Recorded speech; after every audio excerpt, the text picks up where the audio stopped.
Mâine vom vedea soarele doar pe jumătate. Este eclipsă timp de 2 ore și aproape 20 de minute. O să fim martorii unui fenomen astronomic de amploare, o eclipsă parțială de soare. În capitală, fenomenul va începe la 10 și 48 de minute și se va încheia după ora 13.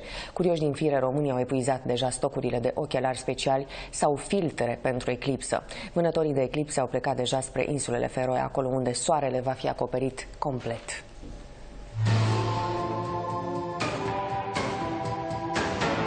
Un eveniment astronomic de amploare. Luna va trece prin dreptul Soarelui, iar umbra ei îl va acoperi. Eclipsa totală de soare e vizibilă însă doar din insulele Feroe sau de pe navele aflate în jumătatea de nord a Oceanului Atlantic. La noi va fi parțială. Se întâmplă destul de rar, cam de 2 ori pe an, dar pentru un loc anume se întâmplă și mai rar să vezi totalitatea, pentru că trebuie să te afli chiar în umbra lunii și umbra lunii mică, pământul e mare, se deplasează și cu o viteză destul de mare. În București, eclipsa va începe la 10 și 48 de minute și se va vedea cel mai bine cu 5 minute înainte de ora 12, mai ales în partea de nord a țării. Acolo soarele va fi acoperit 55%. Pentru fenomenul astronomic, specialiștii s-au pregătit deja. Vor folosi un astfel de aparat performant, un telescop, pentru a putea vedea eclipsa parțială de soare.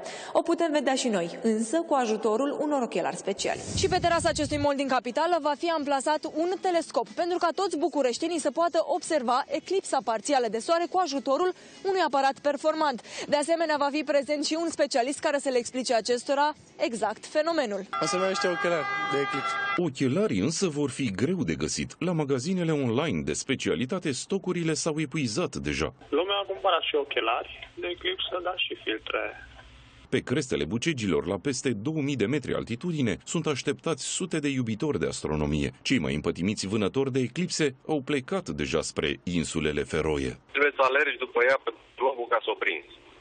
Dacă stai într-un loc, ai șansa să vezi o eclipsă totală de soare odată la 380 de ani. Internetul e deja plin de comentarii de la cei care se tem cel puțin de dureri de cap și amețeli de la eclipsă. Eclipsa afectează doar pe persoanele caracterizate de o gândire mistică. Din perspectiva psihologului sinceră, efectele eclipsei pot fi egale sau pot fi comparate cu efectele razelor de lună asupra cizmelor de gumă. Ultima eclipsă totală care a putut fi văzută în țara noastră a fost în 1999 și se va repeta abia în 2081.